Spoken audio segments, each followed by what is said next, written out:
नमस्कार दोस्तों, good morning, सत श्री अकाल। आप सभी का स्वागत इस्तकबाल इस सेशन में। और मैं आपके लिए लेके आ गया हूं आपका इंपॉर्टेंट करंट अफेयर्स का सेशन। तारीख है 29 दिसंबर 2021। तो आप सभी को बता दें, आज का इंपॉर्टेंट करंट अफेयर्स आपके लिए इंपॉर्टेंट होगा, क्योंकि लेटेस्ट जो खबरें हैं वो मैं आपके लिए लेके आया हूं डायरेक्ट न्यूज पेपर से। ठीक है दोस्तों, तो स्टार्ट करते हैं अपने सेशन को। और आपको बता दूं, मेरा नाम है Arvind Shukla, general awareness banking finance का मेंटर हूं। आपके लिए करंट अफेयर्स और बैंकिंग फाइनेंस की क्लास लेता हूं। 10 ईयर प्लस एक्सपीरियंस है बैंक एग्जाम में। ये मेरे क्लास का शेड्यूल है। अब आपको बता दें कि मॉर्निंग जो करंट अफेयर्स का सेशन है वो 6:15 AM पर ऑर्गेनाइज होता है दोस्तों। और जो मेरी फ्री स्पेशल क्लास है वो 3 PM पर ऑर्गेनाइज होती है। ठीक है दोस्तों, जैसा चल रहा था वैसे ही शाम का ये सेशन जो बैंकिंग अवेयरनेस का है, इसको मैं ऐड कर दूंगा आपके मॉर्निंग करंट अफेयर्स में। ठीक है, तो बैंकिंग अवेयरनेस के भी क्वेश्चन होंगे और आपके लिए करंट अफेयर्स के क्वेश्चन भी होंगे। और मेरा प्लस कोर्स आपके लिए आ रहा है 12 जनवरी से। ठीक है दोस्तों, तो इस बार जो 12 जनवरी से मेरा प्लस कोर्स आ रहा है वो आरबी असिस्टेंट मेंस के लिए आ रहा है 2022 को टारगेट करते हुए। तो सभी लोग इसके लिए एनरोलमेंट कर लीजिए फटाफट। ठीक है दोस्तों, रणबीर एडवांस प्रैक्टिस बैच आप सभी के लिए state bank of India PO 2022 को टारगेट करता हुआ 29 दिसंबर से स्टार्ट हो रहा है, यानी आज से स्टार्ट हो रहा है दोस्तों। Strong lineup of batches available है, जहां पर ट्रंप डाउट बैच है, जीत बैच फॉर एसबीआई पीओ है सर। और आपको बता दें IBPS clerk prelim super practice batch है, विजय प्रैक्टिस बैच है। और आपको बता दें यहां पर पायोनियर रिवीजन बैच है। ठीक है दोस्तों, तो टारगेट बैच क्लर्क मेंस 2021 के लिए है। ये 15 दिसंबर से स्टार्ट हुआ है। तो जितने भी लोग आईबीपीएस क्लर्क में बैठ रहे हैं वो भी इस बैच को पढ़ सकते हैं। दिसंबर के ऑफर आपके लिए चल रहे हैं दोस्तों। बैंक एग्जाम पे आपके लिए ऑफर है 1 साल के सब्सक्रिप्शन पर 3 महीने, 2 साल के सब्सक्रिप्शन पर 6 महीने। बैंक एसएससी कॉम्बो ऑफर में आपको 1 साल पे 6 महीने और 2 साल पर 12 महीने एक्स्ट्रा मिलेंगे दोस्तों। बैंक और आरबीआई, जो लोग आरबीआई का सपना देखते हैं, आरबीआई के लिए तैयारी करना चाहते हैं, 1 साल के सब्सक्रिप्शन पर 3 महीने और 2 साल के सब्सक्रिप्शन पर आपको 6 महीने एक्स्ट्रा मिलेगा। और ये वैलिड है आज तक, यानी 29 दिसंबर 2021 तक। ठीक है दोस्तों, तो फटाफट तैयारी कर लीजिए और कमर कस लीजिए।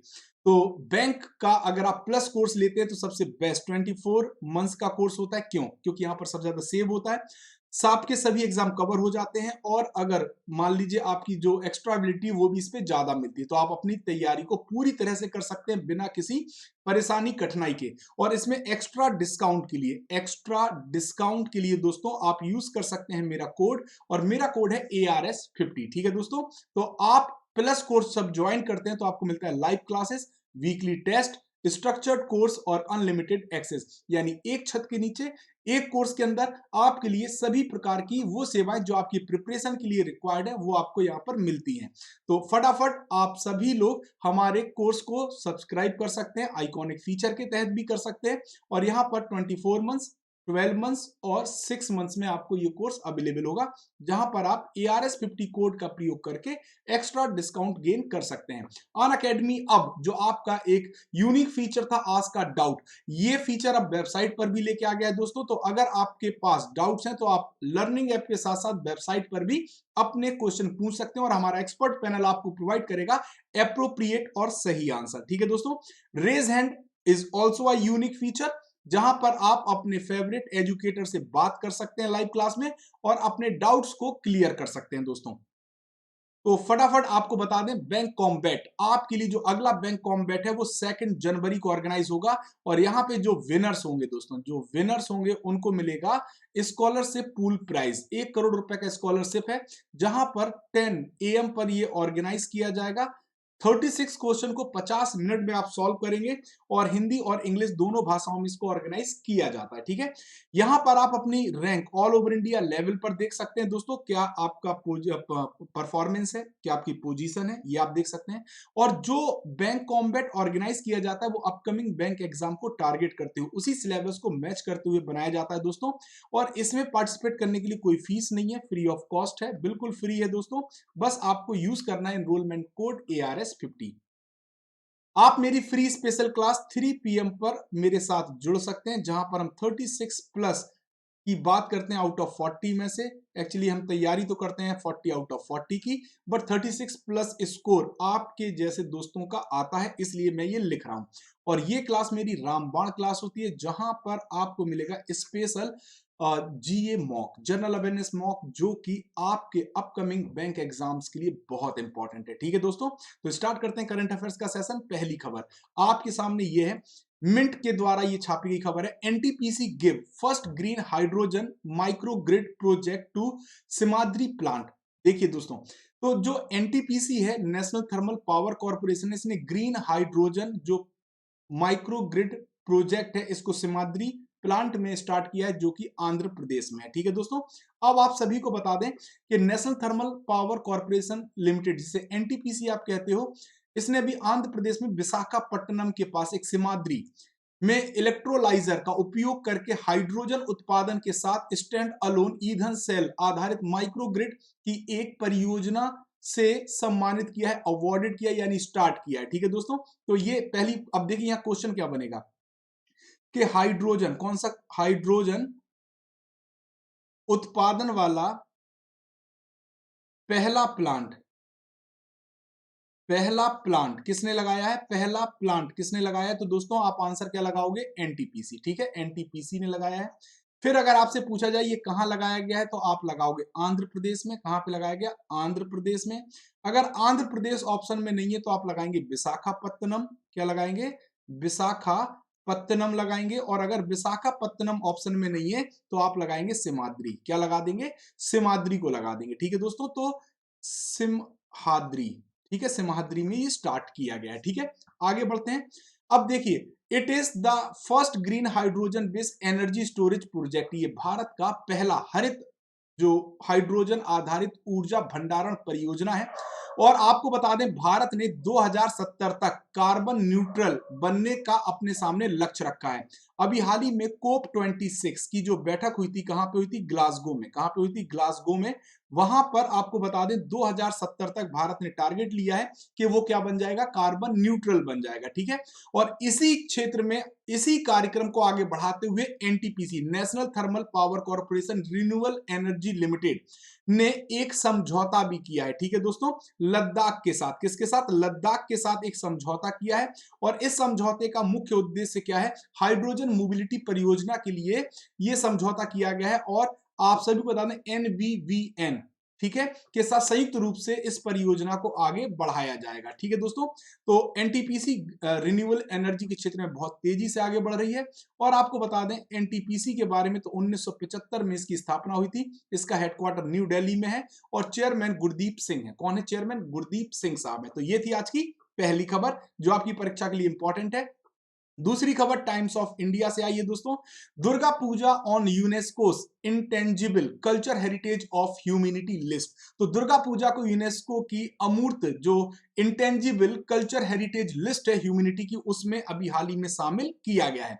तो आपको बता दें United Nations educational scientific and cultural organisation, जिसे आप किस नाम से जानते हैं, यूनेस्को, हम किस नाम से जानते हैं, यूनेस्को, इसने कोलकाता की जो दुर्गा पूजा होती है, बहुत फेमस पूजा है वेस्ट बंगाल में, कोलकाता की दुर्गा पूजा, बड़े बड़े पंडाल लगते हैं और न्यू इनोवेशन के साथ इन पंडाल्स को बनाया जाता है। तो इस पूजा को, फेस्टिवल को अभी हाल ही में रिप्रेजेंटेटिव लिस्ट में डाला है, intangible cultural heritage of humanity, जिसे आप कहेंगे अमूर्त सांस्कृतिक विरासत की प्रतिनिधि सूची में इसको जोड़ा गया है। तो अगर क्वेश्चन पूछा जाए intangible cultural heritage of humanity में किसको जोड़ा गया है, तो आप क्या लगाएंगे, कोलकाता की दुर्गा पूजा, कोलकाता की दुर्गा पूजा। ठीक है, दुर्गा पूजा बहुत फेमस है भाई, और आप लोगों ने तो देखा नहीं होगा, शायद देखा भी हो, तो बहुत बढ़िया पूजा होती है।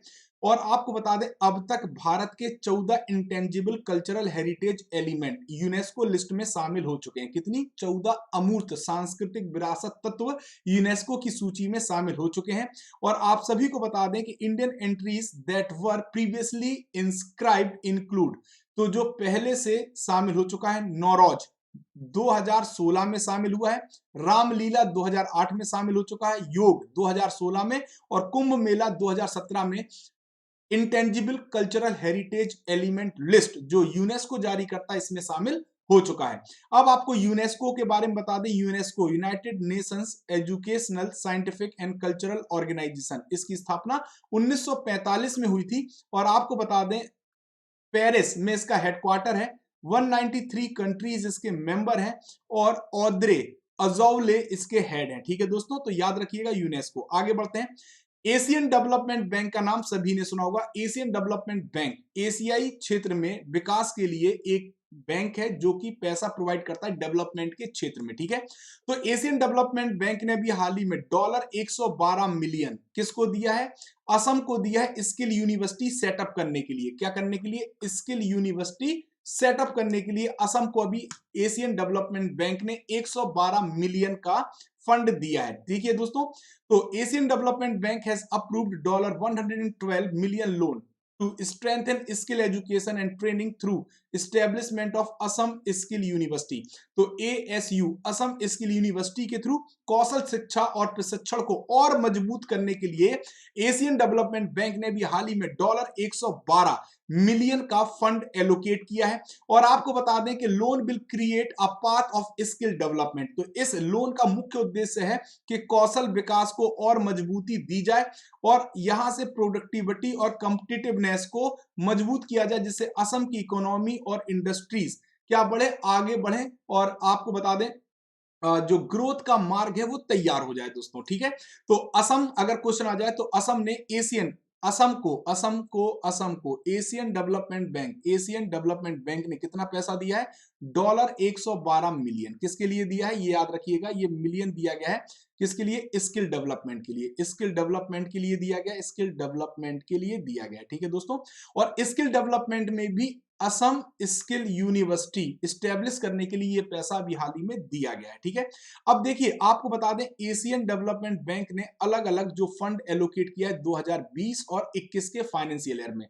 सबसे पहले डॉलर 250 मिलियन किसको दिया है? इंडिया को, नेशनल इंडस्ट्रियल कॉरिडोर डेवलपमेंट करने के लिए, ठीक है। तो एनआईसी डीपी के डेवलपमेंट के लिए एडीबी एशियन डेवलपमेंट बैंक ने भी हाल ही में डॉलर 250 मिलियन का फंड प्रोवाइड किया है। फिर आते हैं डॉलर 61 मिलियन की, तो loan under Agartala city urban development project, Agartala city urban development project के तहत यह पैसा दिया गया 61 मिलियन, जो कि त्रिपुरा के लिए गया है। किसके लिए गया? त्रिपुरा राज्य के लिए गया है। किसके लिए? त्रिपुरा राज्य के लिए। फिर डॉलर 300 मिलियन का लोन किसके लिए दिया? हेल्थ केयर, किसके लिए? अर्बन एरियाज में। तो जितने भी हमारे शहरी शहर हैं, शहरी क्षेत्र हैं, उनमें जो स्वास्थ्य सेवाओं को और स्ट्रॉन्ग करने के लिए 300 मिलियन यूएसडी डॉलर का लोन दिया गया है, ठीक है। फिर इसके बाद यूएसडी 1.5 बिलियन किसके लिए दिया गया? कोविड 19 वैक्सीन प्रोक्योरमेंट के लिए। 125 मिलियन दिया गया उत्तराखंड में water supply and sanitation project के लिए। तो 125 मिलियन डॉलर का जो लोन दिया गया है उत्तराखंड सरकार को दिया गया है। 500 मिलियन दिया गया गवर्नमेंट ऑफ इंडिया को, जिससे वो एजुकेशन की क्वालिटी को इंप्रूव करेगा, क्योंकि कोविड 19 में स्कूल की जो शैक्षिक व्यवस्था है वो प्रभावित हुई है और उसकी वजह से उसको और मतलब मजबूती से जो हम में कमी हुई है कोविड 19 की वजह से, जिससे हमारे यहाँ के बच्चे नहीं पढ़ पाए, उस सभी समस्याओं को दूर करके और मजबूती से शिक्षा के तंत्र को मजबूत किया जा सके, इसके लिए 500 मिलियन डॉलर का लोन एडीबी ने भारत सरकार को दिया है और 350 मिलियन का दिया है अर्बन सर्विस इन इंडिया को इंप्रूव करने के लिए, ठीक है दोस्तों। तो ये लेटेस्ट मैंने कंक्लूड कर दिया है एक जगह पर, जो एशियन डेवलपमेंट बैंक ने पैसा दिया है भारत को और भारत के अलग अलग राज्य को। अब देखिए आप सभी को एक बात और बता दें, तो अभी असम को जो पैसा दिया गया, किसको दिया गया? असम को दिया गया है। तो असम के बारे में थोड़ी सी स्टैटिक की खबर हम लोग पढ़ लें। असम के जो फेमस नेशनल पार्क है, क्या है? नेशनल पार्क है फेमस, वो नेशनल पार्क्स की हम बात कर लें। सबसे पहले आता है असम का जो नेशनल पार्क है वो है काजीरंगा। काजीरंगा को यूनेस्को लिस्ट में शामिल किया गया है। इसके बाद मानस बहुत फेमस है, मानस और औरेंग, ये परीक्षा में बहुत पूछे जाते हैं। औरेंग ये परीक्षा में बहुत पूछे जाते हैं। इसके साथ साथ अभी हाल ही में जो पूछा जा सकता है वो रायमोना है, रायमोना। और इसके बाद दिहिंग पटकई है, ठीक है। तो याद रखिएगा ये पूछे जा सकते हैं पटकई। ये अभी लेटेस्ट डेवलप हुए 6th और 7th पोजीशन पे असम में, ठीक है दोस्तों। चलिए आगे बढ़ते हैं।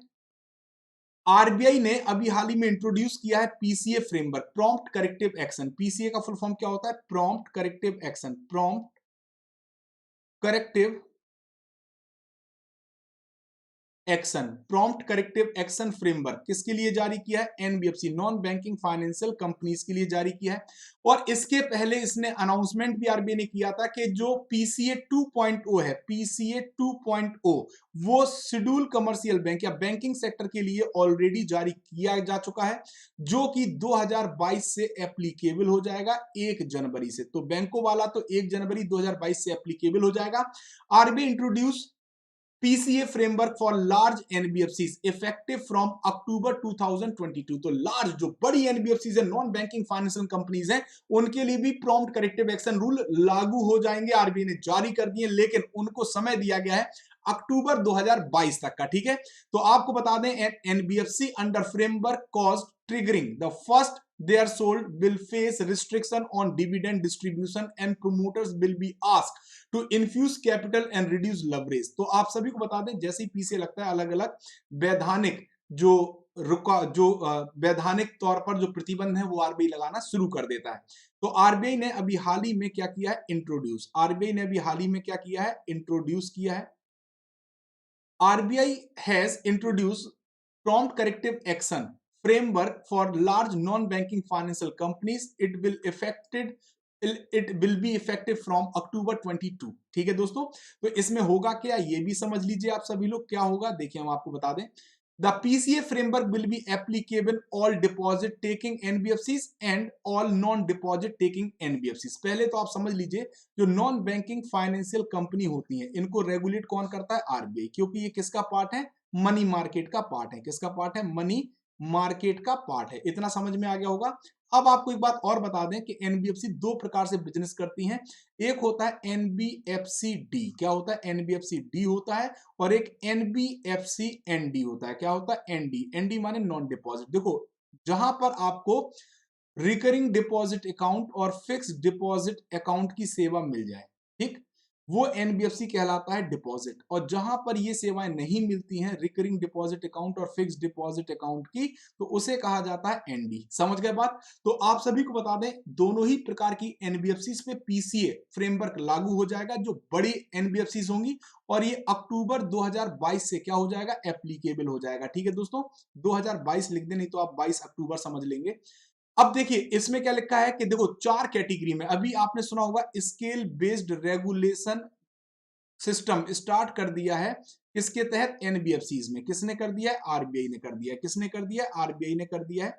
तो यहां पर 4 कैटेगरीज में बांटा गया है एनबीएफसीज को, 1 2 3 और 4। 4 कैटेगरी कौन कौन सी है? पहली कैटेगरी आती है लोअर, फिर आती है मिडिल, फिर अपर, फिर टॉप लेयर। तो यहां पर लोअर को छोड़ दिया गया है, मिडिल, अपर और टॉप लेयर्स को शामिल किया गया है। ठीक है दोस्तों, जिनके ऊपर ये रूल लागू होगा। अब रिजर्व बैंक ऑफ इंडिया चूंकि चर्चा में यहाँ पे, तो रिजर्व बैंक ऑफ इंडिया की स्थापना आप सभी लोग जानते होंगे 1 अप्रैल 1935 को की गई थी। किस कमीशन के रिकमेंडेशन पे? Hilton Young. क्या? Hilton Young. Hilton Young commission की रिकमेंडेशन पे, हिल्टन यंग कमीशन की रिकमेंडेशन पे आरबीआई की स्थापना की गई थी। कहां पे? कलकत्ता में। कहां पे की गई थी? कलकत्ता। उस समय कोलकाता कलकत्ता कहलाता था। अब इसका हेडक्वार्टर कहां पे? मुंबई महाराष्ट्र में। तो कलकत्ता से बॉम्बे कब आया था? बॉम्बे कब आ गया था आरबीआई? 1937 में, 1937 में। और बॉम्बे को आज किस नाम से हम लोग जानते हैं? मुंबई के नाम से जानते हैं। ठीक है दोस्तों, मुंबई के नाम से जानते हैं। ठीक है, चलिए आगे बढ़ते हैं। गवर्नर कौन है? शक्तिकांत दास, ये 25वें नंबर के गवर्नर हैं। और 4 डिप्टी गवर्नर है। महेश कुमार जैन है, मिचिल पात्रा है, एम राजेश्वर राव और टी रवि शंकर। ठीक है, तो 4 डिप्टी गवर्नर हैं। गवर्नर शक्तिकांत दास है, हेडक्वार्टर मुंबई में, 1935 में स्थापना की गई थी। और 1949 में आरबीआई को नेशनलाइज किया गया था। क्या किया गया था? आरबीआई को नेशनलाइज क्या किया गया था? नेशनलाइज किया गया था। ठीक है दोस्तों, चलिए याद रखिएगा, थोड़ा सा बैंकिंग का टर्म भी होना चाहिए डिस्कशन, ये इंपॉर्टेंट है। अब आपको बता दें, सेल ने अभी हाल ही में prestigious golden peacock environment management award जीता है। ठीक है दोस्तों, तो सेल तो सभी लोग जानते हैं, हमारी महारत्न कंपनी है। कैसी कंपनी है? महारत्न कंपनी है। और महारत्न कंपनियां सरकार की टॉप पीएसयू कहलाती हैं। क्या कहलाती हैं? टॉप पीएसयू कहलाती हैं, पब्लिक सेक्टर अंडरटेकिंग कहलाती हैं। और इसमें जो नंबर 1 पे कंपनी होती है वो महारत्न कहलाती है। क्या कहलाती है? रत्न कंपनियां कहलाती हैं। तो सेल क्या है, एक महारत्न कंपनी है। तो steel authority of India limited को गोल्डन पीकॉक अवार्ड दिया गया। कौन सा अवार्ड दिया गया? Golden peacock award. किस क्षेत्र में? इन्वायरमेंट मैनेजमेंट के क्षेत्र में। किस साल के लिए? 2021 के लिए। ठीक है। तो steel authority of India limited under the ministry of steel has been awarded with the prestigious golden peacock environment management award और दिस अवार्ड फॉर 2021। और ये जो सक्सेसिव, यानी अगर हम आपसे बात करें तो निरंतर तरीके से लगातार तीसरी साल ये अवार्ड सेल को दिया गया। किसको दिया गया? सेल को। तो आपको बता दें, the award is given to organisation for significant achievement in environment management. तो आपको बता दें, पर्यावरण प्रबंधन के लिए इफेक्टिव सिग्निफिकेंट अवार्ड ये प्रोवाइड किया जाता है इन्वायरमेंट फाउंडेशन के द्वारा 1998 से 1998 से ये अवार्ड प्रोवाइड किया जा रहा है। Major initiative by SAIL. SAIL ने कार्बन फुटप्रिंट रिडक्शन किया है, रिसर्च एंड डेवलपमेंट पे काम किया, creation of carbon sinks and gradual shift to LED. ठीक है। Enhancing share of renewable energy etcetera. तो इन्वायरमेंट के लिए, पर्यावरण के लिए जितना भी अच्छा हो सकता है उस पर काम कर रहा है सेल और अपने प्रोडक्शन को भी आगे बढ़ा रहा है। ठीक है दोस्तों। Steel authority of India limited की अगर हम आपसे बात करें तो 1954 में इसकी स्थापना हुई थी। हेडक्वार्टर न्यू दिल्ली में था। सोमा मंडल इसकी चीफ एग्जीक्यूटिव ऑफिसर है। सोमा मंडल इसकी चीफ एग्जीक्यूटिव ऑफिसर है। ठीक है दोस्तों। चलिए आगे बढ़ते हैं। अब हिंदुस्तान टाइम्स से खबर आई है, अमित शाह ने अभी हाल ही में गुड गवर्नेंस इंडेक्स 2021 को लॉन्च किया है और गुड गवर्नेंस इंडेक्स 2021 के तहत गुजरात टॉप पर है। कौन है? गुजरात टॉप पर है। कौन सा राज्य टॉप पर है? गुजरात। ठीक है। तो UP shows an incremental growth of 8.9% with 20 states improving their score in 2021 as per good governance index 2021। तो इसमें कहा गया है कि उत्तर प्रदेश ने अपने आप को इंप्रूवमेंट किया 8.9% की दर से। 20 राज्यों के ऊपर ये जारी किया गया है गुड गवर्नेंस इंडेक्स 2021। ठीक है दोस्तों। तो दिसंबर 25 2021 को occasion of good governance day 25 तारीख को ही मनाया जाता है। Union minister of home affairs, minister of corporation Amit Shah ने अभी हाल ही में रिलीज किया है गुड गवर्नेंस इंडेक्स 2020-21 जिसे जीजीआई 2021 के नाम से भी जाना जा रहा है। 2 साल में एक बार इसको जारी किया जाता है। किसके द्वारा? DARPG के द्वारा, in department of administrative reforms and public governance के द्वारा। ठीक है। और Gujarat has top the composite ranking in GGI covering 10 sectors 58 indicators index followed by Maharashtra and Goa. तो नंबर 1 पे कौन सा राज्य है? गुजरात है। बहुत बढ़िया, क्या बात है, गुजरात है। नंबर 2 पर कौन है? महाराष्ट्र है। क्या है? महाराष्ट्र है। बहुत बढ़िया। और नंबर 3 पर रखा गया गोवा को। किसको रखा गया? गोवा को। हम आगे आपको बता देते हैं। 4 कैटेगरी में इसको जारी किया गया। Other state group A, Gujarat has top the composite ranking in good governance index 2021। ठीक है। Other states group B, Madhya Pradesh top list followed by Rajasthan and Chhattisgarh. ठीक है। नॉर्थ ईस्ट और हिली स्टेट्स में बात करें तो हिमाचल प्रदेश ने टॉप किया है और मिजोरम उत्तराखंड इसके बाद आते हैं। ठीक है। यूनियन टेरिटरीज में दिल्ली ने टॉप किया है और आप सभी को बता दें कि ये जो 14% का इंक्रीमेंट दिखाया है दिल्ली ने। चलिए अगली खबर बैंकिंग सेक्टर से है। इंडस इंड बैंक का नाम सभी ने सुना होगा। प्राइवेट सेक्टर बैंक है। कैसा है? प्राइवेट सेक्टर लेंडर है। प्राइवेट सेक्टर लेंडर है। कौन सा बैंक? Indus end bank. इसने भी हाल ही में NPCI, national payment corporation of India के साथ पार्टनरशिप की है और आपको बता दें जिससे क्रॉस बॉर्डर दूसरे देश से पेमेंट भेजने पर यूपीआई के थ्रू पेमेंट भेजा जा सके भारत में। ठीक है। तो देख लेते हैं। IndusInd Bank partnered with the NPCI, National Payment Corporation of India, for offering real-time cross-border remittance to the India using UPI. तो विदेश से अगर भारत पैसा भेजना है, कहां से? अगर विदेश से भारत पैसा भेजना है, कहां भेजना है? भारत। तो यूपीआई के थ्रू पैसा भेजा जा सके, इसके लिए अभी हाल ही में IndusInd बैंक ने किसके साथ टाई अप किया है? NPCI, national payment corporation of India के साथ। क्यों? क्योंकि UPI is the product of NPCI, national payment corporation of India. और जब आप एक देश से दूसरे देश में पैसा भेजते हो तो यहां पर रेमिटेंस वर्ड यूज होता है। कौन सा? रेमिटेंस वर्ड यूज होता है, याद रखिएगा, हमेशा बताता हूं। With this initiative, IndusInd Bank become the first Indian bank to go live on cross-border payment (NRI) remittance। तो इसी समझौते के साथ पहला बैंक IndusInd बैंक बन गया है जो कि cross border payment NRI remittance Bharat में कर रहा है यूपीआई का प्रयोग करके। ठीक है दोस्तों। इसी के साथ एक और बैंकिंग की खबर है, एचडीएफसी बैंक ने अभी हाल ही में IPPV India post payment bank के साथ एक टाई अप किया है, जिसके तहत वो बैंकिंग सर्विस, कौन सी सर्विस, बैंकिंग सर्विसेज को कहां पहुंचाएगा, रूरल एरियाज में। देखो, रूरल एरियाज में अगर कोई बैंक ब्रांच खोलता है तो वहां पे कॉस्ट भी ज्यादा पड़ती है, और फाइनेंशियल इंक्लूजन के तहत सभी बैंकों को ये कहा गया है कि आप रूरल में बैंकिंग का डेवलपमेंट कीजिए। अब देखिए, सभी बैंक आसान रास्ता ढूंढते हैं, और अगर आप देखते होंगे तो पूरे देश के हर एक गांव में पोस्ट ऑफिस होता है। क्या होता है, पोस्ट ऑफिस होता है कि नहीं होता है। तो पोस्ट ऑफिस के थ्रू, अब देखिए पोस्ट ऑफिस किसका है, डिपार्टमेंट ऑफ पोस्ट का है, किसका है, डिपार्टमेंट ऑफ पोस्ट, ठीक है, डिपार्टमेंट ऑफ पोस्ट का है, भारतीय डाक का है। और भारतीय डाक का ही एक बैंक खुला है, IPPB, India post payment bank, ठीक है। तो अब एचडीएफसी ने किसके साथ टाई अप कर लिया, एचडीएफसी ने टाई अप कर लिया है इंडिया पोस्ट पेमेंट बैंक के साथ, और इसके तहत वो गांव गांव, कहां पर, गांव गांव बैंकिंग की सेवाएं पहुंचाने की बात कर रहा है। और किसके थ्रू, आईपीपीबी किसके थ्रू सेवाएं लेगा, पोस्ट ऑफिस के थ्रू, और गांव गांव बैंकिंग की सर्विस पहुंचा दी जाएगी। तो एचडीएफसी बैंक ने किस बैंक के साथ टाई अप किया, इंडिया पोस्ट पेमेंट बैंक के साथ। देखिए, ग्रामीण क्षेत्रों में बैंकिंग सेवाएं प्रदान करने के लिए एचडीएफसी बैंक ने, कौन से बैंक ने, एचडीएफसी बैंक ने आईपीपीबी के साथ भागीदारी की है। और एचडीएफसी बैंक ने अर्ध शहरी और ग्रामीण क्षेत्रों में 4.7 करोड़ जो ग्राहक हैं, 4.7 करोड़ से ज्यादा जो ग्राहक हैं, उनको अपनी बैंकिंग सेवाओं से जोड़ेगा। इंडिया पोस्ट पेमेंट बैंक के साथ समझौता ज्ञापन पर हस्ताक्षर इसीलिए किया गया है, ठीक है दोस्तों।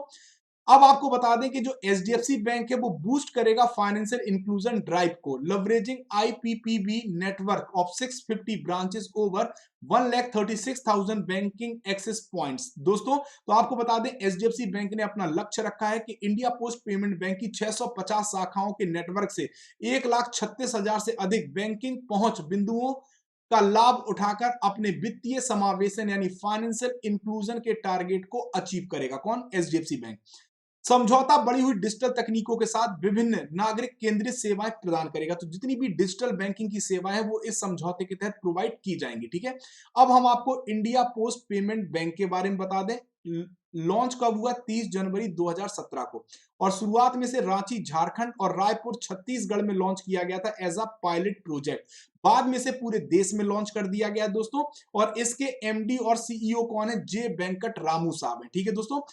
इंडिया पोस्ट पेमेंट बैंक में 100% ओनरशिप, ओनरशिप का मतलब समझते हैं, मालिकाना हक, ओनरशिप किसकी है, गवर्नमेंट ऑफ इंडिया की है, ठीक है दोस्तों।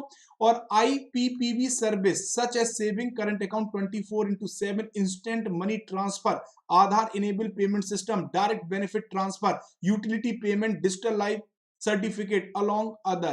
तो मैक्सिमम चीजें, जितनी सेवाएं आज एक मतलब व्यक्ति को, एक ह्यूमन बीइंग को, एक कस्टमर को रिक्वायर्ड होती है, वो सभी सेवाएं आईपीपीबी दे रहा है, ठीक है दोस्तों।